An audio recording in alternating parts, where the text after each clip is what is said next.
안녕하세요. 저는 편의점업계에 재직 중인 편선생이라고 합니다.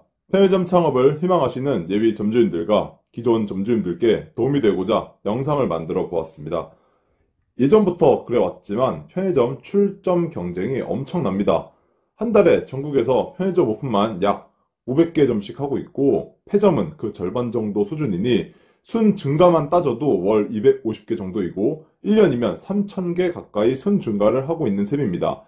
대한민국 이 좁은 땅덩어리에 편의점밖에 창업할 게 없나 싶을 정도로 아니면 편의점 4사 점포개발 직무에 정말 우수한 인재들만 모아놔서 편의점 오픈을 그렇게 해내는지는 잘 모르겠으나 이렇게 오픈을 많이 하고 편의점들이 계속 늘어나고 있다는 건 팩트입니다.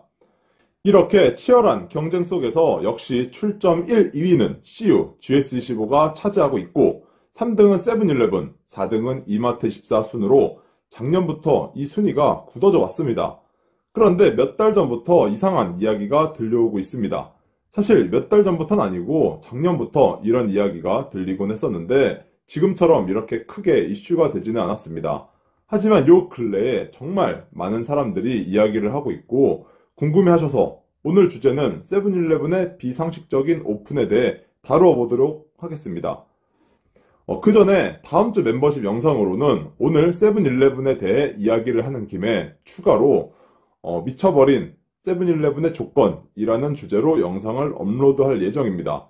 재계약 또는 브랜드 전환, 그 밖에 슈퍼, 마트, 편의점과 같은 동종업계 인수 등을 하려고 할 때 요즘 세븐일레븐의 돈 자랑이 심상치가 않습니다.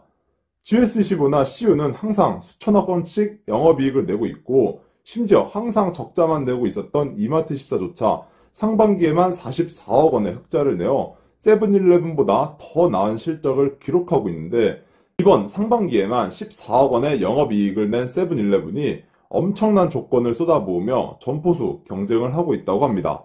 이 모든 것들이 미니스톱을 인수함과 동시에 미래를 위한 기분 좋은 투자인지 또 다른 이유가 있는지에 대해 한번 알아보도록 하겠습니다. 동시에 조건을 얼마나 베팅하고 있는지 멤버십 영상 기대해주세요. 일반적인 편의점 오픈 과정에 대해 간단히 말씀드려 보겠습니다.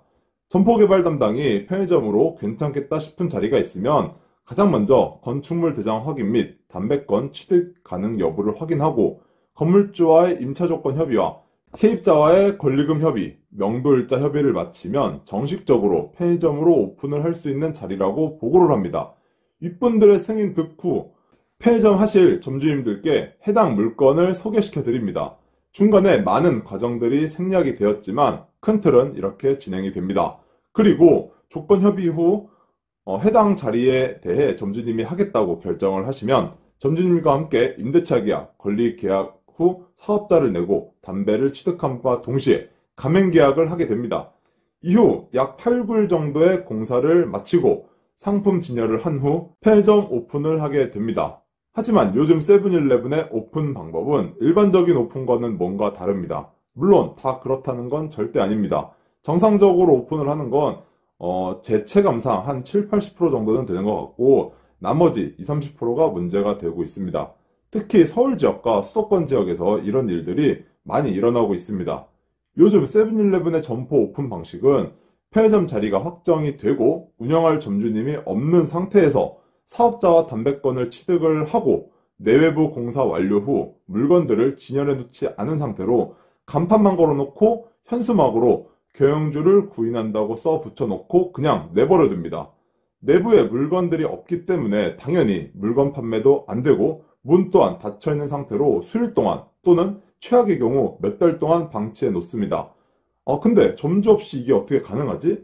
사업자 담배권을 어떻게 낼 수 있지? 라고 궁금해 하실 수도 있는데 자세한 내용은 세븐일레븐 본부임차 타입의 모든 것에서 확인해 주시면 이해하실 수 있으실 겁니다. 간단히 설명을 드리자면 사업자와 담배권 모두 회사 명의로 취득이 가능한 타입인 P타입이 있기 때문에 이렇게 점주님이 없어도 빈 가게로 먼저 오픈이 가능하게 됩니다. 그런데 이렇게 오픈을 하게 되면 과연 어떤 장점들이 있을까요? 뭐 전시 효과일까요? 아니면 점주님이 더 잘 구인이 될까요? 점주님 없이 공사 먼저 해놓고 빈 가게로 내버려둔 상태에서 점주를 구인하는 게 전략일까요? 빈 가게가 지속이 되면 월세와 관리비만 더 나갈 텐데 아무리 생각해봐도 이해가 되질 않습니다. 여러 가지 이유가 있겠지만 먼저 첫 번째 이유 중 하나는 실적에 비밀이 숨어 있습니다. 타 브랜드 편의점들은 오픈일자 기준이 개발 담당의 실적입니다. 오픈을 8월 31일 날 했다면 담당자의 오픈 실적은 당연히 8월달 실적으로 잡히게 됩니다. 하지만 세븐일레븐은 다릅니다. 오픈일자 기준이 아니라 착공일자, 즉 공사 시작일자가 개발 담당의 실적입니다. 8월 31일 날 착공을 하고 9월달에 오픈을 해도 9월달 실적이 아닌 8월달 실적으로 잡히게 되는 겁니다. 3년 전쯤에는 타 브랜드들과 마찬가지로 오픈일자가 곧 본인의 실적이었지만 착공일자로 바뀌게 되었고 현재까지 이어지고 있습니다. 지금은 다시 오픈일자로 바꾼다고 노력은 하고 있지만 갑자기 오픈일자로 바꾸게 되면 보고용 실적이 줄어들기 때문에 쉽게 바뀌지는 않을 것 같습니다. 이렇게 오픈일자에서 착공일자로 담당될 실적 기준이 바뀌게 된 이유를 들여다보겠습니다. 매달 오픈 실적으로 압박을 받게 되는 개발 담당들은 달마다 하나를 오픈하기 위해 엄청난 노력을 합니다. 만약 8월 달에 오픈이 없으면 일정상 9월 달에 오픈을 해야 하는 것들을 8월로 앞당겨서 무리하게 오픈을 진행하곤 합니다. 물론 본인 의지는 아니고 윗분들의 의지이긴 합니다. 담당들은 무리해서 이렇게 앞당기는 걸 문제가 생기거나 계약이 어그러질 수도 있기 때문에 정말 극도로 싫어합니다. 어쩔 수 없이 이런 식으로라도 8월 실적을 맞추기 위한 윗분들의 욕심으로 귀엽고 안 되면 되게 하라라는 마인드로 진행을 하게 됩니다. 그렇게 계속 앞당기다 보면 오픈일이 전국이 다 8월 말로 맞춰지게 되는데 이렇게 되면 8월 중순에서 말까지는 공사업체와 진열 일정, 교육 일정 등 여러 가지가 겹치게 되고 과부하가 걸리게 됩니다. 8월 초에는 한가하다가 8월 중순에서 말에는 엄청나게 바쁘게 되고 공사나 진열, 교육 등 오픈을 위한 준비를 해줄 직원들이 부족해버리는 부작용이 일어나게 됩니다. 그래서 나름 머리를 굴린 게 그럼 오픈일자가 아닌 공사 시작 일자를 담당 실적으로 잡아버리면 이런 문제가 해결되지 않을까? 라고 바보같이 생각하게 되었고 3년 전쯤부터 현재까지 착공일자가 곧 담당될 실적으로 바뀌게 되었습니다. 결과는 어떻게 되었을까요? 예상하셨듯이 이제는 모두 8월 말에 공사를 시작해서 9월 중순에 오픈하는 경우가 많아졌습니다. 개발 담당 실적 기준이 오늘 주제와 상관이 있나? 궁금해하실 텐데 이유가 바로 여기에 있습니다. 이렇게 착공일자를 실적으로 하다 보니 부작용이 더 심해졌는데 일단 자리만 있으면 공사를 시작해뒀습니다. 운영하실 점주님을 구하든 못 구하든 그건 상관이 없습니다. 공사만 시작하게 되면 실적 카운팅이 되고 실제 오픈은 다음 달까지는 하는 게 원칙이지만 이게 내 맘대로 되질 않습니다. 그리고 이렇게 실적 카운팅이 일단 되게 되면 또 다른 착공을 위해 다른 물건을 찾으라고 합니다. 아니 점주구인도 아직 못했는데 단지 실적 카운팅만 되면 상관없다 라는 윗분들의 마인드에 정작 고생은 개발 담당들과 영업 담당들이 다 하고 있습니다. 또한 이렇게 공사를 해놓고 월세가 나가게 되면 월세 나가고 있는데 사람을 왜 못 구하고 있냐며 압박을 합니다. 그리고 이렇게 압박이 되면 어떻게 해서든 점주를 구해서 오픈을 하겠지? 라는 잘못된 생각을 가지고 있습니다. 회사는 둘째치고 직원들을 위해서라도 정말 잘못된 방법이며 없어져야 할 방법입니다. 이렇게 해놓은 매장들은 점주님이 없어서 그리고 오픈 실적을 맞추기 위해 무작정 공사부터 시작한 곳들입니다. 자리가 안 좋기 때문에 점주님을 못 구했을 가능성도 있겠지만 실적에 쫓겨 서둘러서 공사를 하다 보니 이런 식으로 해놓은 이유가 더 큽니다. 사실 자리만 좋으면 공사하기도 전에 자연스럽게 하겠다는 사람이 구인이 되어 정상적으로 오픈을 하겠지만 요즘 좋은 자리도 많이 없고 대부분 긴가민가한 자리들밖에 없어서 안 그래도 한다는 점주님들도 없는 마당에 더더욱 정상적인 오픈 자체가 힘들 겁니다. 그렇기 때문에 담당자의 마음이 급하고 과장된 정보들로 설명을 할 수도 있고 계속 사람을 못 구하면 친한 점주님들한테 6개월만 해달라고 부탁을 하는 경우도 아주 가끔 있습니다. 6개월 뒤에는 매출이 발생하게 되니 이 매출을 토대로 조건을 새로 짜던가 그때 가서도 새로운 점주님을 구하지 못하면 직영으로 바뀌던가 일단 오픈 하나하나가 더 중요하게 생각합니다.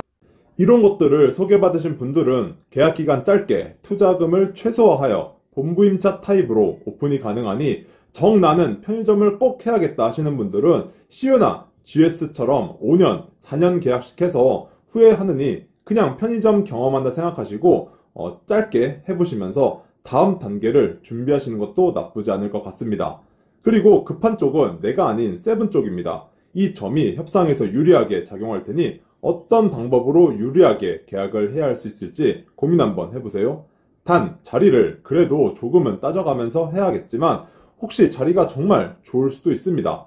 상권에 대해 공부 잘 하시고 판단은 본인이 하시는 겁니다. 이렇게까지 한다는 건 세븐일레븐이 갈 때까지 갔다는 겁니다. 외부에서는 지금 미니스톱 인수를 하고 이마트24를 완벽히 따돌리고 3위의 굳히기에 들어갔다고 생각을 할 수도 있습니다. 점포 오픈수를 봤을 때도 요새 CUGS25는 월 150, 160개씩 오픈을 하고 있고 세븐일레븐은 미니스톱 전환까지 합쳐서 약 140여 개, 이마트24는 100개를 채 못하고 있습니다. CUGS25에 이어 압도적인 3위로 이마트24를 이기고는 있습니다. 하지만 140여 개 중 일부는 이런 식으로 오픈을 하고 있으니 개발, 영업 담당들 힘든 건 둘째치고 이런 점포들이 쌓여서 회사 손익에도 악영향을 끼치고 있습니다. 회사가 좋은 방향으로 나아가기 위해서는 이런 비정상적인 방법들은 없어져야 할 악패습 같은 겁니다. 거의 2년째 이렇게 지속이 되고 있는데 요즘 들어 더 심해지고 있다고 합니다. 다시 오픈일 기준으로 바꾼다고 한지 1년이 넘었는데 요번에 또 바뀐다고 했다가 다시 쏙 들어갔다고 합니다. 1년째 아직도 안 바뀐 거 보면 분명 문제는 있어 보입니다. 오늘은 세븐일레븐의 유령가게 오픈에 대해 한번 알아보았습니다. 저는 예전 영상에서도 말씀드렸던 적이 있었는데 세븐일레븐이 정말 잘 되었으면 좋겠습니다. 현재 GS25와 CU의 2강 구도 체제에서 과거 3강 구도 체제로 하루빨리 세븐일레븐이 정신 차리고 2강 체제를 무너뜨리고 따라와 줬으면 좋겠습니다. 진심으로 응원은 하고 있으나 현실적으로는 이제 절대 불가능할 것 같다는 생각이 들어 참 아쉽습니다. 사실 다시 과거의 영광을 누릴 수 있는 방법은 누구나 알고 있을 겁니다.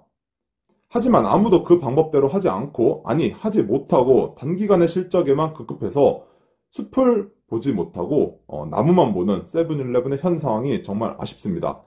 다음 영상에서는 처음 공지드렸던 대로 멤버십 영상으로 세븐일레븐의 현 조건 수준에 대해 이야기를 해보도록 하겠습니다. 점주님들께서는 이런 세븐일레븐의 유령 점포를 지나가다가 보게 되면 세븐일레븐이 돈을 땅바닥에 버리고 있구나 생각하시고 운영하실 점주님이 누가 될지는 모르겠지만 행운을 빌어주셨으면 좋겠습니다.